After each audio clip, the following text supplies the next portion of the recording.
playing a bass function, like a funk bass. So it's another texture. So a consideration for every chart is, what kind of textures do I need for this particular song, for this particular palette? And then we get into voicings. So my approach to voicing starts with this. Root 753. It's the four, what I call categories of notes. So if you want to harmonize something in 4-part, that's what you start with, 4 notes. So for instance, if I write an F7 chord, my lead note is the F. We're always harmonizing below the melody. And I look at that and say, okay, that's the root of the chord. So in order to fill out the harmony, I need to use those 4 categories according to the type of chord symbol. This is a dominant chord, so I look at the 7 and I know, okay, the 7's a flat 7.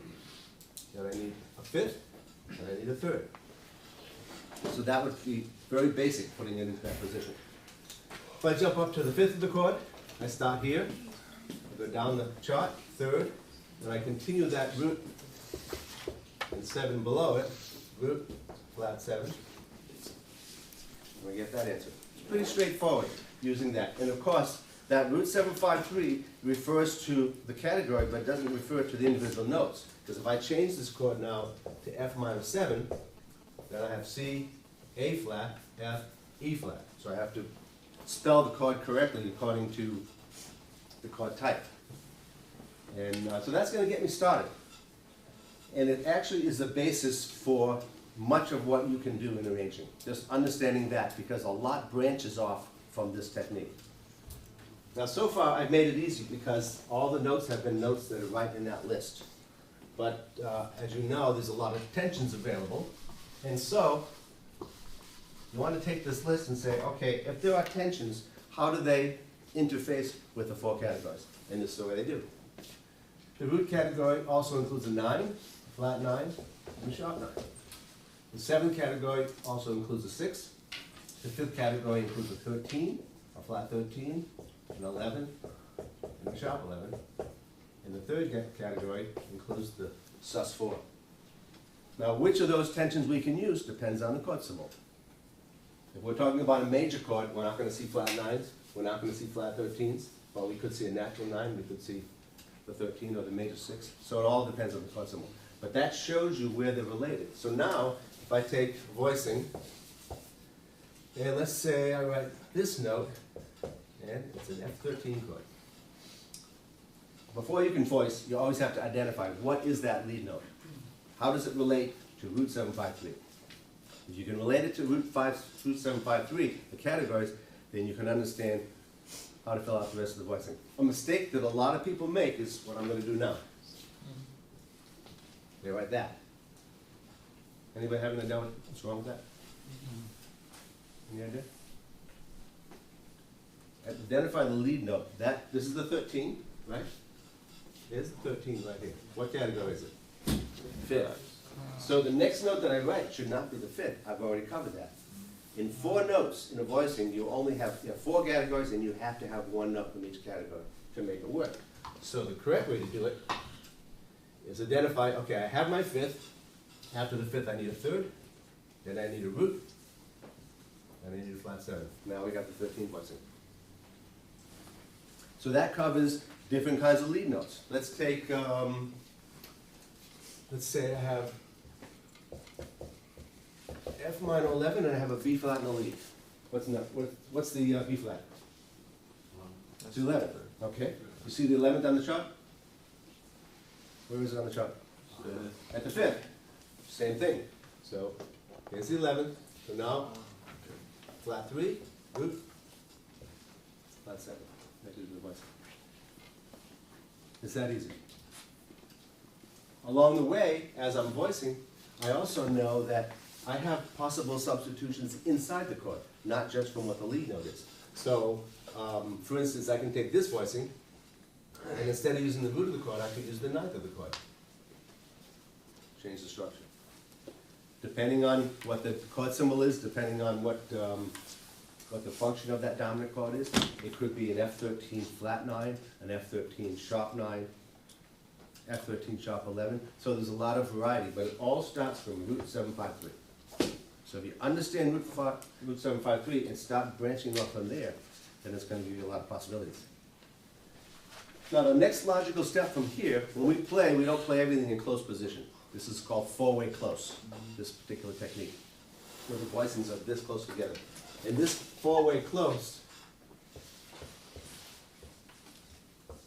always produces a voicing that's within an octave. But sometimes we want to spread that out. Often we want to spread that out. And an easy way to do it is a technique some of you may have heard of called drop two. Sound familiar? Drop two? Okay, drop two is taking the same idea and dropping whatever the second category is down an octave. So I take this voicing again with the 13, 3rd, root, flat 7, category the 5th, category the 3rd. The second category is going to be dropped down an octave. So I go to there.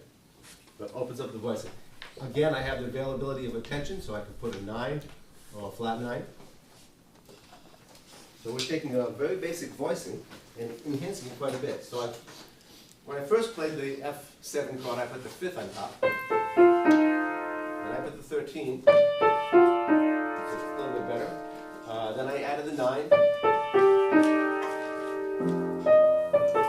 little more enhanced. And then in that last example now, I'm putting it in drop 2. So that 3rd is going down an octave. Change it to a 9 or a flat 9.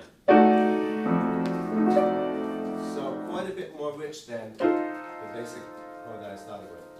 It's because I'm using substitutions sometimes in the melody and substitutions inside the voicing. But it all starts with root 7, 5, 3, the 4 categories. So whether I'm doing four-way close or drop 2, I'm covering those 4 categories. The difference between four-way and drop 2 is drop 2 is a little bit wider because I've dropped the second category, whatever that is, down the octave. If the lead note is a 3rd, and I'm doing drop 2, then the root is the note that gets dropped. It's always the category below it. If I'm doing it with a melody note of a root, then the 7 gets dropped. So it all depends on what that category is. So for instance, let's say we have a C7, root in the top. There's our basic four-way close. Sounds like Fats Domino. Right.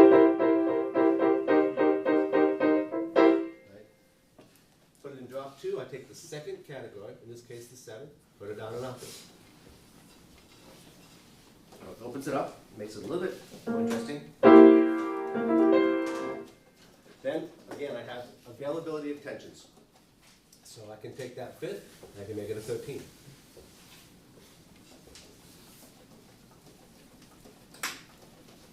It could be actually any of those. So I went from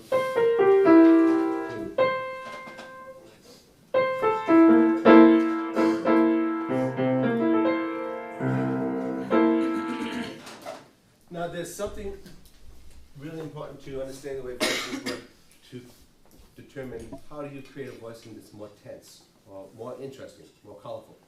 And that has to do with the intervals that are in the voicing. So when I'm deciding to use certain tensions, I'm not just arbitrarily thinking, well, maybe I'll put a 13 on this. I'm putting tensions in that actually will enhance it because of the intervals. And there are 2 intervals that enhance voicings, minor 2nd and major 7. So if I can use those, if I can create a voicing by substitutions that creates those intervals inside the voicing, I'm going to get a more interesting voicing. When I chose the 13, I created right there a major 7 interval between the 13 and the flat 7. And that's what gives us a little bit of a zing, as opposed to that dissonance that we get between the 13 and the flat 7.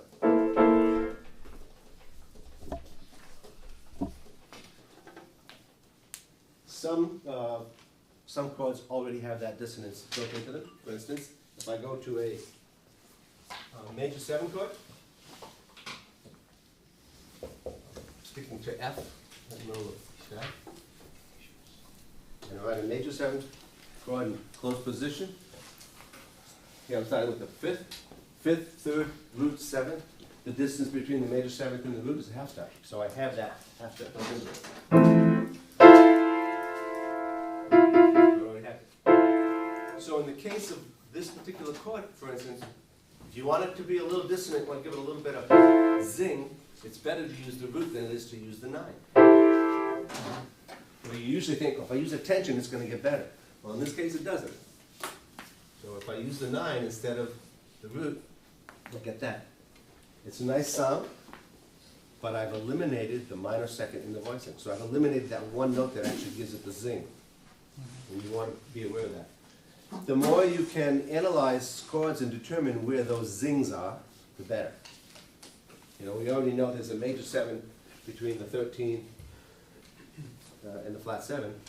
If there's a major 7, if you take that B flat up an octave, you also have a minor second. It's an inverted interval.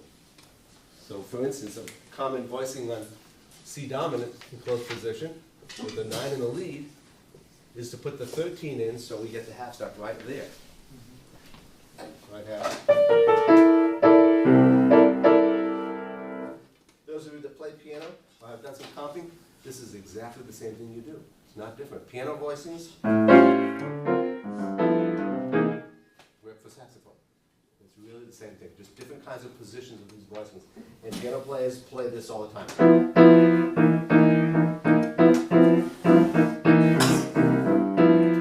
playing the 13, the 3rd, and the 7th. And by playing that combination, I'm playing a major 7. Right, sounds better than playing. But the spice of jazz voicings has to do with those intervals. We can carry the this idea of 4-way and then drop 2 further. There's something called drop 3, and you can probably guess what that is. We're taking the 3rd category, wherever we are, and dropping that an octave instead. There's also drop 2 and 4, opens the voicing even more. It drops the 2nd category and drops the 4th category. So for instance, if I had, let's say, B flat 9. This is the basic voicing. I'm going to drop 2. There's a drop 2. Now I'm going to do drop 2 and 4. So it opens up the voicing wider that way. Again, it sounds considerably different.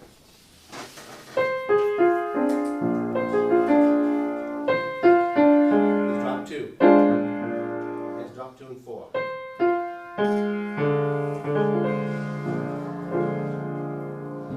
Wider sound and a mellower sound.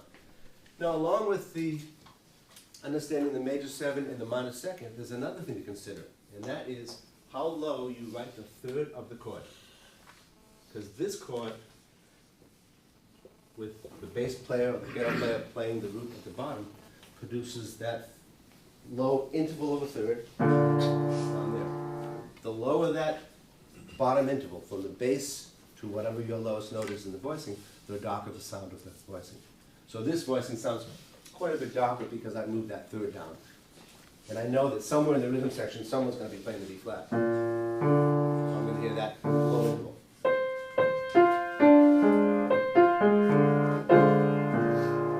It's going to be there. Okay, now, so how does this pertain to this chart for my lady? I'm going to show you some of this. Now, a big consideration when you're doing this, we're doing individual notes, is this thing about lines, voice leading. When you string together 8 notes and you start harmonizing each one, I'm still using the same basic techniques with some modifications in order to create better lines. We always make a decision in arranging what's more important, the voicing or the line. And the line means how does the lead alto move, how does the soprano move, how does the tenor move, how do they move from one 8th note to another? Well, the thing is this, if you're playing faster moving notes, like 8th notes, triplets, 16th notes, the line is more important than the voicing. So you could have something in the voicing, there could be something missing, or you could skip a category if necessary. You wouldn't do it too often, but you can do it in the lines when the lines are more important. And then anytime it gets to a longer note, you want to be sure, yeah, I have a significant voicing there, and that's really working. So in this example that we handed out, you'll see lots of voicings that'll fit this category and a few that won't, because this is a very linear example. This particular tune, Toot Steelman tune, it's made up of a lot of 8 notes and some half notes. If you look at the sketch near the bottom, the sketch is just a representation of the alto, 2 tenors, and the baritone part. The saxophone parts are transposed, and of course the sketch is in concert. So it's exactly the same notes, and you can see what's happening. On this particular chart, although I have a piano part with chords and I have a bass part, we usually perform this with 4 saxophones and just bass. So the bass is playing almost continuously roots of all these chords. So it's actually like the 5th saxophone. If we had a bass saxophone, that would probably work too. So first I'm going to play it without the bass.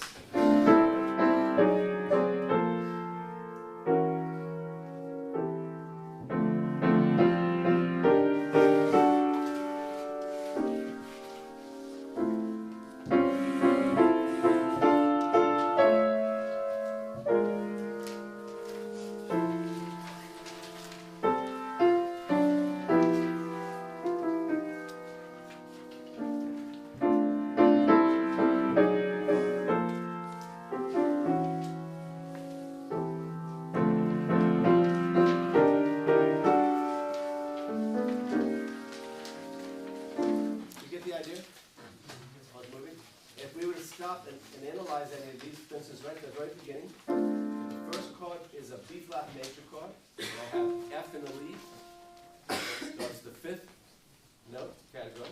So there's the 5th, there's the 3rd. Now instead of writing the root on this particular one, I wrote the 9th, so I substituted, and then I wrote the major 7th. So it's a 4-way close voicing with a substitution for the root.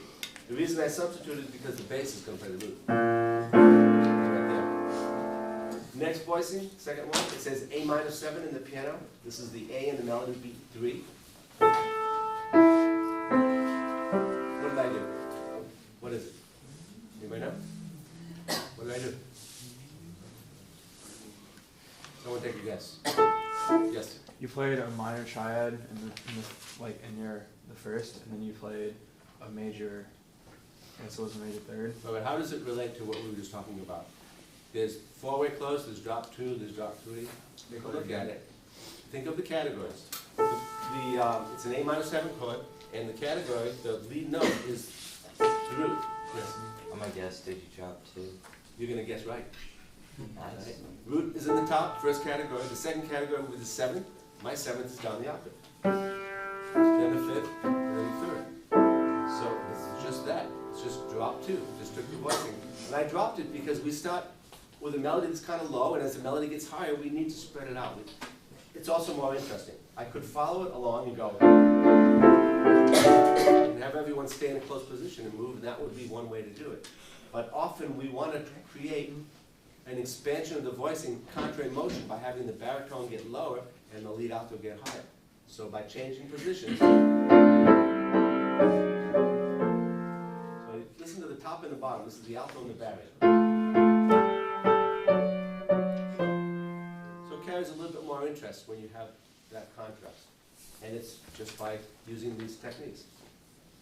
On the 4th beat, I have a D in the melody. What category is the D on the D7 chord? Root. Okay. What should be the next note I write after the D if I'm in 4-way close? C, right? The 7th. You'll notice that I don't even have a C. I left the C out. Now, one compromise that you want to make when you have less instruments, like 4 saxophones, is you don't have to have all, just a second, you don't have to have all the parts of the chord always sounding, but you can make up for that by having some instruments change notes. So from the downbeat of 4 to the upbeat of 4, the tenor plays an E flat first, form of the 9th, and then plays the 7th. So it isn't until that last 8th note that I actually complete all 4 categories. But that's a way to get more tensions and more sounds in there with only 4 voices. Yeah, question back there? Well, you got a C in the 3rd position, so was that a drop then? Yeah, it is. Yeah, on the very last note, the last 8th note of that first measure, that's a drop, right? The C. I just don't have it in the 8th note before that in order to accommodate having a little more tension in the voicing and using the flat 9. So the eighth note on 4 actually has 2 categories of the root. I have the root, then I have a sharp 11, then I have a flat 9 tension, and then the third. Anyone want to guess why I used the flat 9, why that particular note? Why did I use that note? Yes? Since you have the half step between the E flat and the D. It does? Or a major 7 in this case. So I chose that note not only because the flat 9 is an interesting color, but it happens to be a major 7 below the melody. I knew that if I used that note, it would give me the major 7 interval. And that's what it's about. It's not about the name of the chord or what tension you use, it's about what interval do you get when you use those substitutions. So if I'm trying to get more tension, I'm doing it through major 7 intervals and minor 7 intervals. So that gave me more tension on that beat.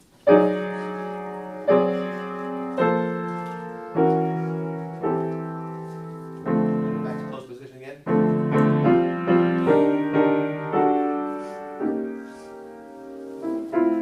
And sometimes I will even go to only 3 notes, like the third measure on B3. The melody is playing an F and the baritone is playing an F. And the reason I do that goes back to that idea of lines, of creating better lines. So it's an interesting line for the baritone to go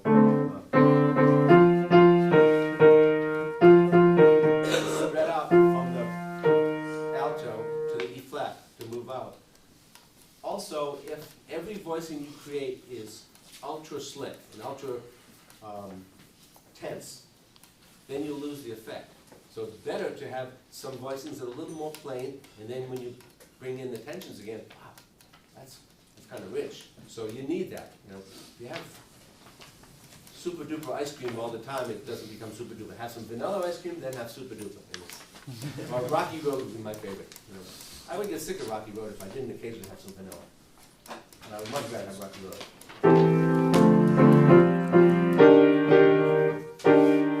That last beat has a zing to it for exactly the same reason. There's a major 7 interval between the 13 and the 7. Now something unusual here in the 1, 2, 3, the 4, 5th measure. The first note is an F in the alto and an E in the tenor. We don't often write a half step against the melody. That's unusual. I can do it because I know these gentlemen and they are sensitive to what the music is about. So in this case, Ed knows that he has to be softer than I am. His E has to be a little bit less so it doesn't overshadow the melody. You don't want to lose the melody. But in general, we don't do that. We don't put half steps against the melody. Here we can do it just because of their experience. Now here's a tricky question. I'm going to measure 1, 2, 3, 4, 5, the second beat.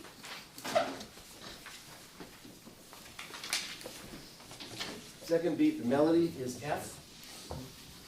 I have a C sharp, a C natural, and a G, and the chord symbol says E flat 7? Is that the way I wrote it? Yeah. Yeah. Okay. It's drops. What is that? Wouldn't that be a What drop is it? 2 and 4? Hmm? Wouldn't that be a drop 2 and 4? This one? Yeah. Well, first hint is it's very close. It's within an octave. So if it's within an octave, it's not drop anything. But you have to be careful because oftentimes we use enharmonics. You know, enharmonic means spelling a note either with a sharp or a flat. So the first thing that's a little confusing about this is it has a C sharp in it. Well, that C sharp is also a D flat. So it'll be a little bit easier to analyze if I change that to a D flat, which is of course exactly the same pitch. Now look at it.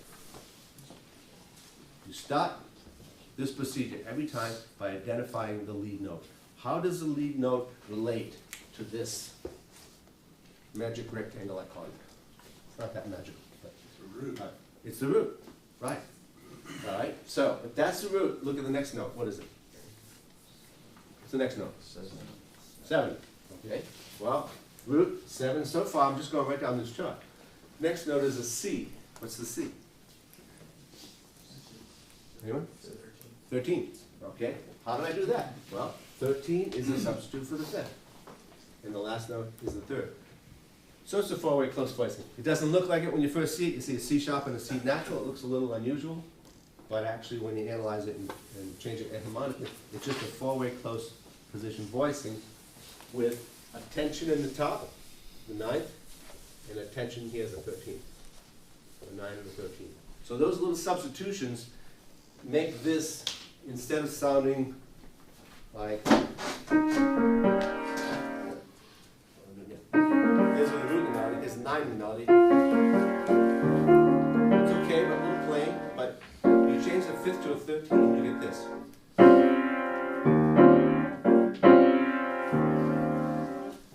Adds a minor second. It adds an interval of a minor second by using the 13. And that adds the tension. And that's what we're trying to get some tension at.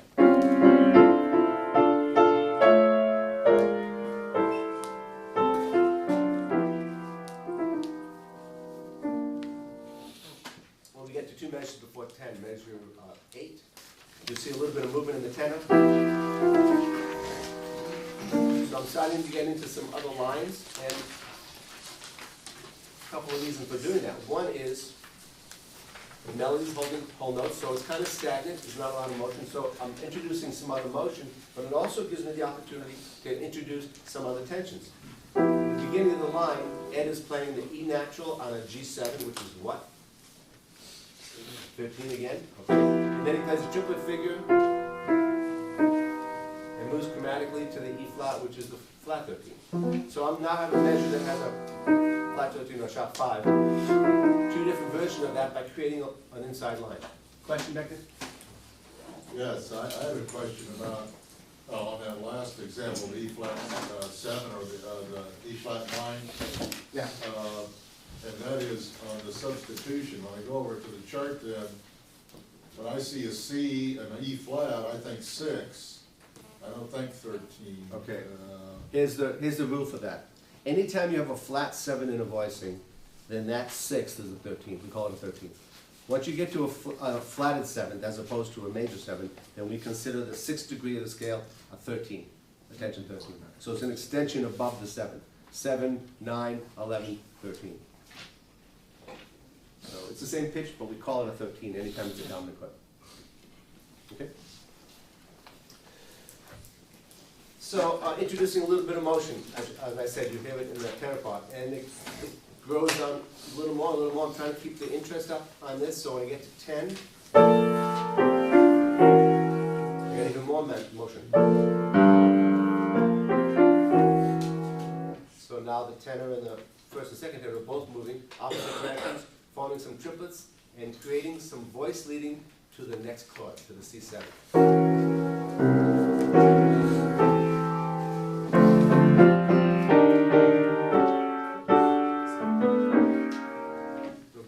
More and more tension and more motion. A couple of places, like measure 7, 3 before 10, you see that there's only 3 notes happening totally. One of the textures that is very definable is unison. When two instruments play the same notes exactly, it changes the sound of it. Totally different than having just the tenor play or just the alto play. When they both play it, it's a different sound. So you're changing the texture slightly just by adding in unison. And for a couple of seconds, there's only 3 notes being sounded instead of 4. That's fine. Remember also that the bass is adding another line to this.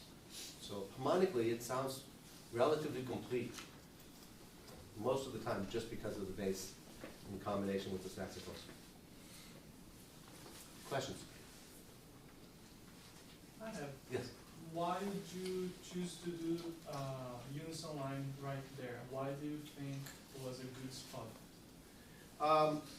Because I like the rhythm, because that's where it goes for the quadrille triplet, and also because of the way it leads to the next measure.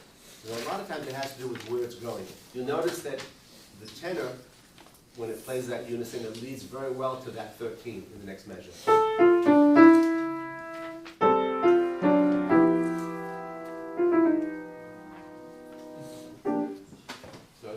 It's for voice leading. You know, I could have written another note. I could have given a D natural to the tenor, and I would have had. Just didn't see a good reason for it, and it made a little color shift to keep this interesting. It's hard to keep 4 saxophones interesting. It's 4 saxophones. So you have to look for ways to do it harmonically, rhythmically, texturally, line-wise, how things are moving. So you're looking for those. This particular one, the melody is pretty simple. 8 long series of half notes with 8 notes in between on the phrases. So you have to try to approach them a little different each time. Get something different. When we move over to the bridge of this tune, which is on your end of page 3 at 18, the melody switches to tenor. And that's a pretty major shift in terms of sound, the difference between the alto playing the melody and the tenor playing the melody. So Ed picks it up here.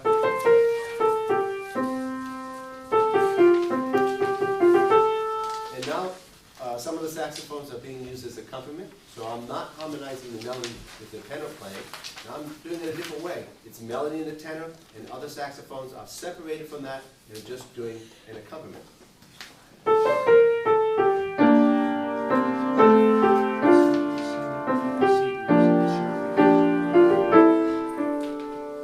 Adding 3-part harmony in combination with the bass.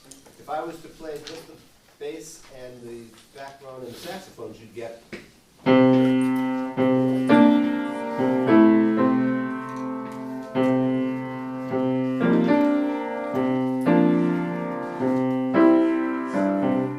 get a pretty full sounding harmonic scheme that the tenor is playing over the top of. Also, because the other saxophones are playing an accompanying figure with different rhythm, it changes the texture. Now instead of having everyone play the same rhythm like a homophonic style, which is much of the beginning, now it's different because we have a dialogue between the rhythms of the accompaniment and the rhythm of the melody. There's a change in texture, and you'll hear that. We're going to play this in a little bit. As this progresses along, when I get over to 1, 2, 3, 4, the 5th of 18, now I am harmonizing it. And here I do the same kind of harmonization I was doing with the alto. It's just that the tenor is playing the lead voice. So it's tenor, alto, tenor, baritone in terms of the order of the saxophones on that. And I get to the next measure. I drop the baritone away from that harmonization and give him a bass function. The bass is playing exactly the same thing. So I change the texture of the bass by having the baritone and bass play the same thing. And again, it creates another kind of dialogue.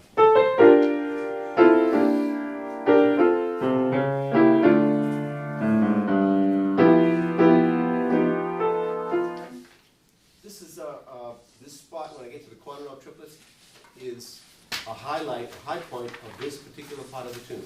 This is right near the end of the bridge. And I want to bring that out in some way. And this is how I do it. First of all, I, again, double the bass and the baritone. You get a strong bass motion to that low G. Then I bring the baritone back into the saxophone section, so I have full voices. And I voice something that I've already put on the board. It's a G7 chord with a root in the top. Root, 13, third, 7, flat 7. By voicing it that way, which is 13, I get a major 7 interval. I give the sharpness, the extra zing to it at the high point in the melody. You'll notice it's also accented, and we're playing quarter note triplets. So a combination of all those highlights that part as being a little more important. It says soprano lead, it's alto lead here. Much like the beginning.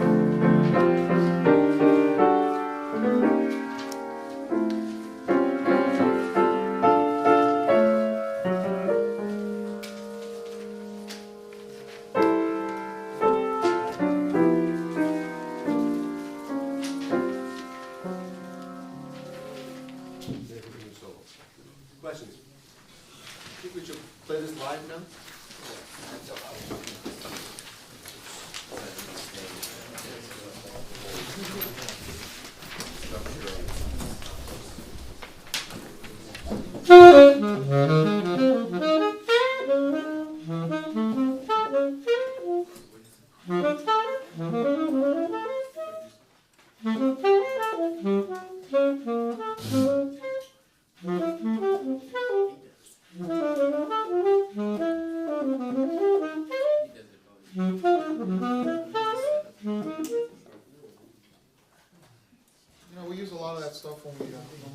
guys too.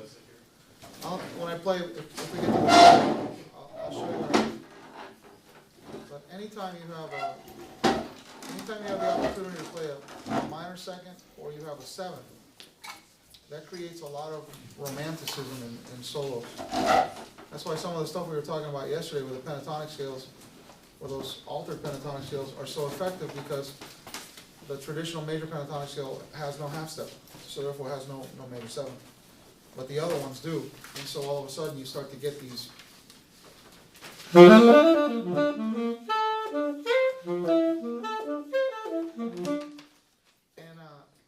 lot of the voicing stuff sometimes, if you're really getting a chance to stretch and you're kind of in that creative mode, you can play the voicings on the saxophone, and they work great.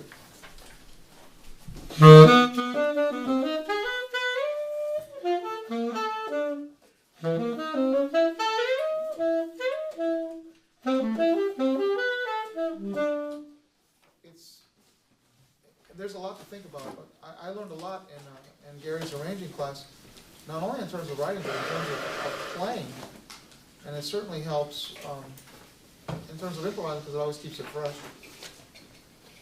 But what he says about half steps and major sevenths, that's one of the really pretty parts in a lot of solos.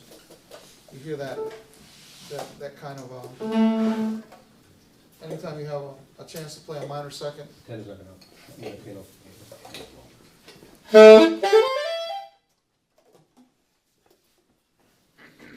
So if you follow along in the score, you'll see exactly what we're playing, and you'll see if we make a mistake too.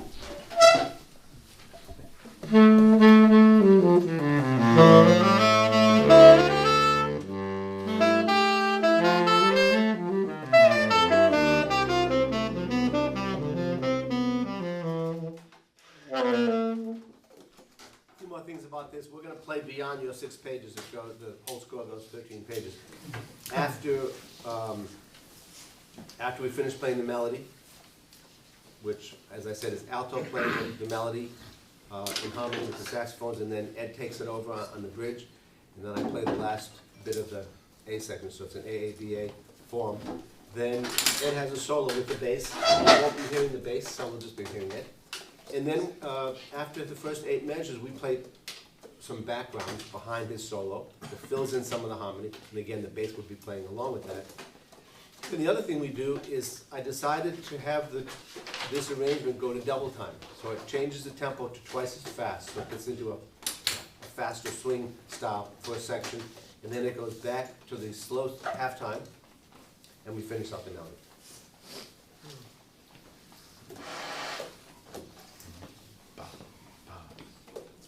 Okay? Just okay.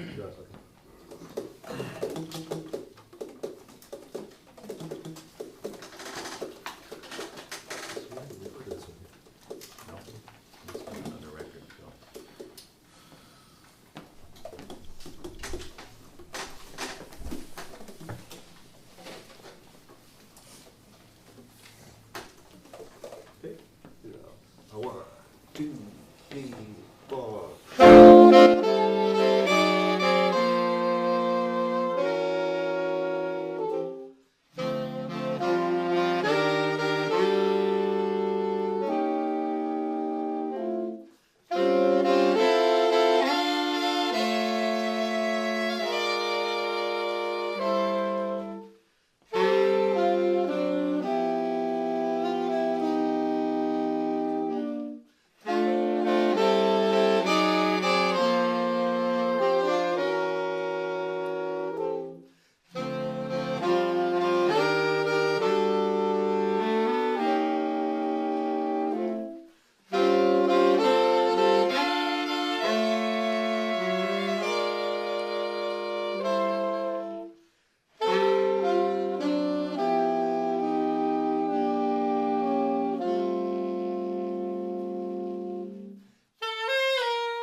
Talked about the end of phrases. They did it every time. Did you notice? Can you start the melody again? We were talking about how sometimes when the phrase is going on crescendo the note, they were cutting it off as opposed to rounding it off and paying attention to the end of the note. That really makes a difference in how it sounds. It's also kind of interesting in this particular tune because before I did this arrangement, I listened to about 3 versions of it. One that Toots Thielman, his own group playing it. One, actually a big band with words, someone was singing it, and one, the Count Basie band, they actually do it. And they do the rhythm in the first 3 measures, well, actually going into the 3rd measure, different. Some of the versions actually anticipated and they played that note on the end of 4. So it was da da do do dee da da da ah. That was one version. I chose to keep it more relaxed and just go with that. You'll notice, maybe you can see it, I'm not sure if it's on the score or not, but when we get to measure 3, that 8 note has a line over it. So I don't want it to be played clipped short. So it is. Yeah, if you play for me again, sure. Then we can hear it. Okay. Sorry. With everybody? Yeah. So just play up to that beat. At the beginning? Beginning up to in the downbeat of 3. Okay. From the top. 2, 3, 4.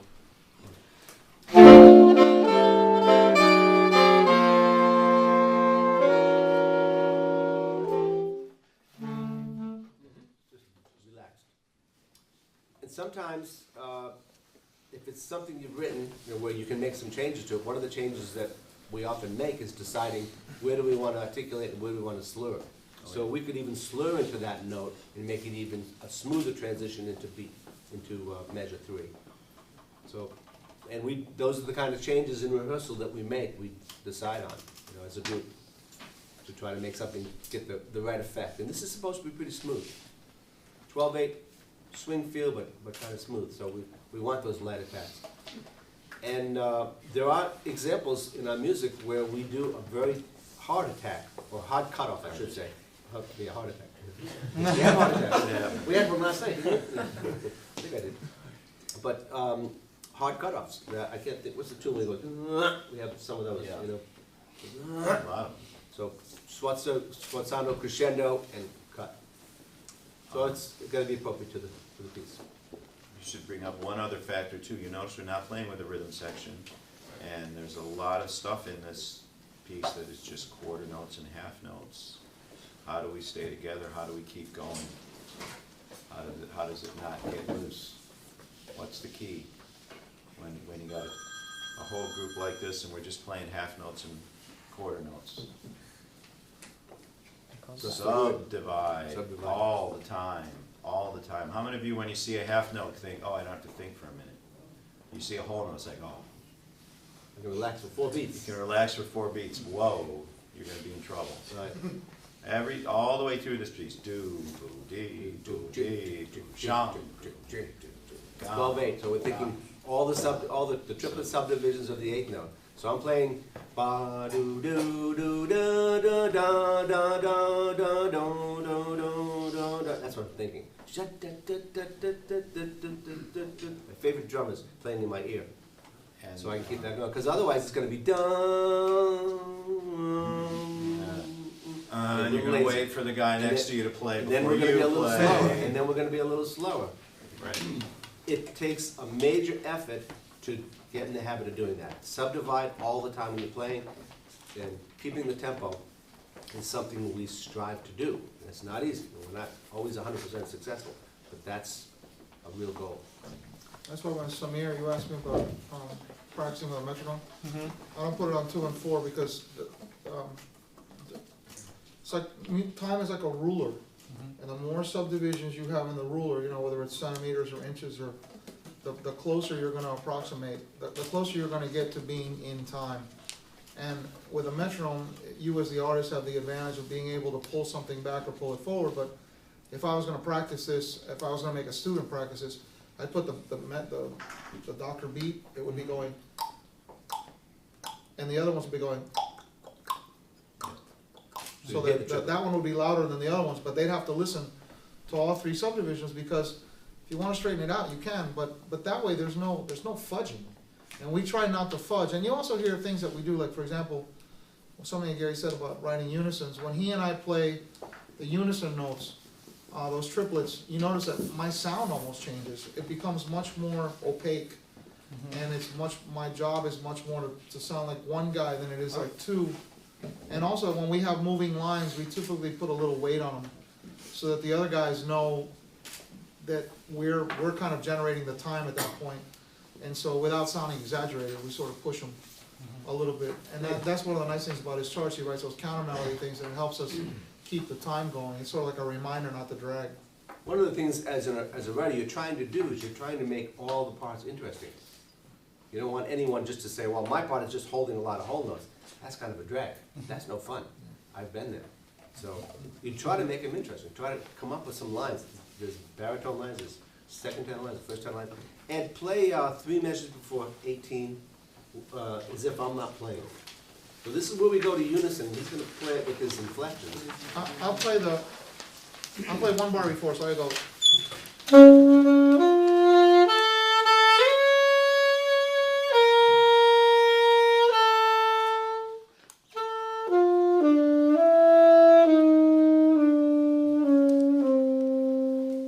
That's playing to blend with me, so that when we get to the unison, it doesn't sound like tenor lead. It's a blend between the 2. But You heard play the it sound without- change. Play it without the blend.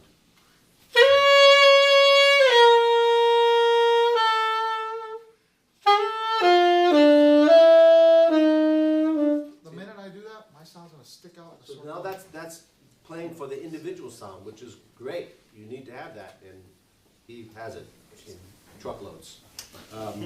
But then we're trying to blend, and in this particular case, it's not about him, it's not about me, it's about us. So it's how do you get a blend between the 2? Let's just play that, Ed. So we're 3 before 18? 1, 2, 3, 4 before 18. Okay. All right, everyone, 4 before 18. 2, 3, 4.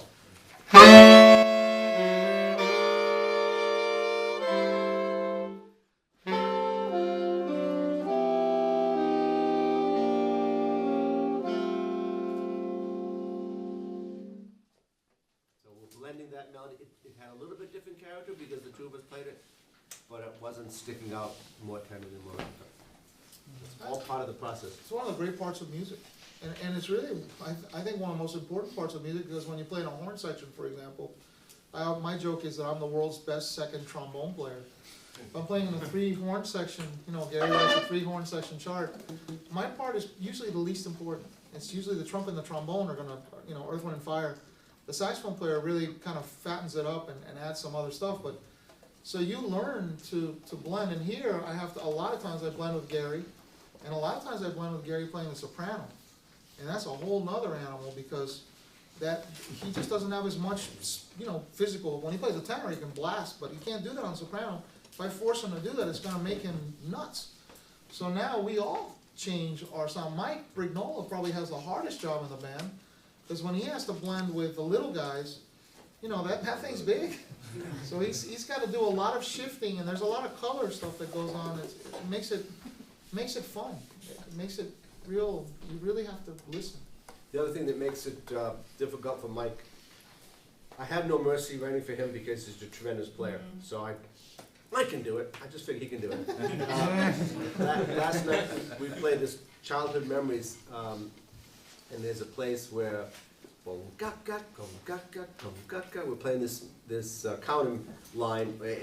Mike plays the bass part of it, bass line part of it, and then he joins me playing these little half-step staccato notes while Gary's playing the melody. And Ed's with us the first time, but the second time we play it, they're playing the melody. I wanted to hear the melody in octaves, change the sound of the texture of the melody.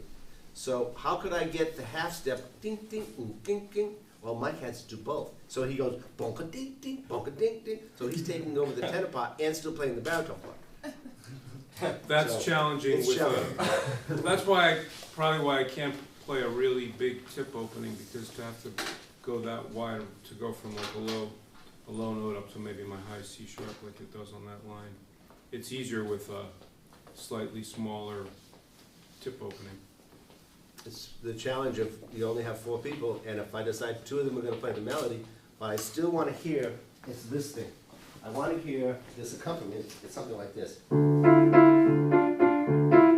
Well, if I play that alone, you're going to hear. You're not going to hear it. It's the half step that's the character of that accompaniment. So Mike goes, he goes, he's up there. I had no choice. He was the only one left. Arrange it by attrition. That's right. Yeah. There's a nice analogy I know. I don't know why I'd never heard it before, but 35 years ago when I first went to the University of Miami and got into rehearsal at the CJV with Seidner, he said, "No passengers." And it just struck me, everybody's driving. I mean, in reality, maybe the drummer's driving, but you cannot be waiting for the guy next to you to play. No passengers. If you feel that you have to be, waiting to see what's going on and trying to just follow everybody, you're gonna be late. You're gonna make everything slow down, and that's just the perfect analogy. No passengers. So you ask yourself every time you're playing an ensemble: am I a passenger, or am I, driving the bus, or am I helping push anyway? Want to play a minute? And by our nature, we tend to be the drag, the stalwarts in the jazz band. The brass players typically are much more on top of the beat, especially the trumpet players. So they very often kind of get bugged at the saxophone sections because we tend to pull stuff back. So you have to be sensitive to all that stuff, and you're responsible for time. Doesn't mean we're always going to get it right, but we certainly think about it, and we try our best to make sure that we're locked in at some kind of. If you find that you're always late, why don't you just try to be early a few times and just see what happens? It's still a mistake. So if you're early half the time and you're late half the time, eventually you'll be in the middle. We're going to play something we didn't do last night, just to give you a little more sense of the character of writing for 4 saxophones and trying to come up with unique ways to do it. When we started the group 12 years ago, Gary? 12 years ago, it was right after 9/11, and so I decided to do, for our first concert, a tribute, and I did a version of America the Beautiful. So that's what this is. It's actually the first thing we ever played together in public. Is it? Yeah. Hey Gary, you guys want to see good photographs? Move your stand about 2 feet that way, and I can get you a Everyone? Yeah, everyone. If you wanna stand, that's cool too, either way. You gotta stay back. That way we don't get you standing in the picture. Well, if you want a picture frame, you should be standing. You wanna stand? Okay. No, we'll say nothing. Let's go with If we can stand. Sorry, guys.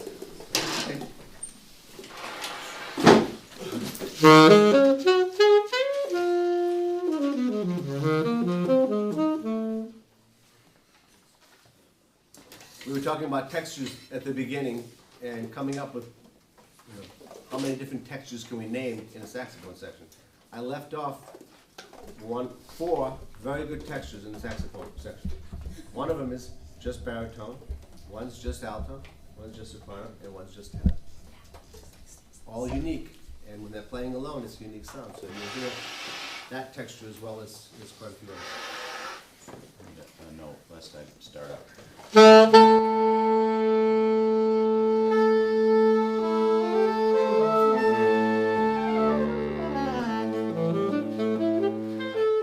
have to be careful if I'm in tune because sometimes there's no place to move your mouthpiece in for half a page of music, so I just kind of stuck. We haven't played this in a while, but wish us luck. Years. We haven't played this in years. Okay? That's good. Three beats. There we go. 1, 2, 3.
want to get more into arranging, check that out. I have a book.